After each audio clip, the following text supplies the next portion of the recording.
Assalamu Walaikum. Hello friends, how are you? Welcome back to my another video.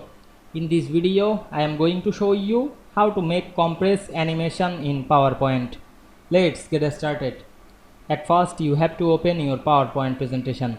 Now I am select the text box and go to the animation menu. We can see here many animation. Now I am select the drop down menu, but we can see here not available the animation. Now we go to the more entrance effect.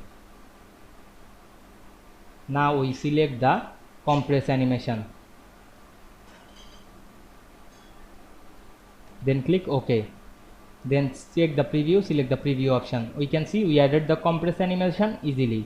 Now we add another text box, applying the same process.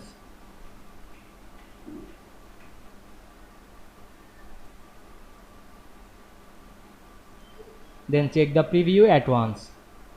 I hope you enjoyed the video. Please like, comment, share and subscribe my channel. Thanks for watching.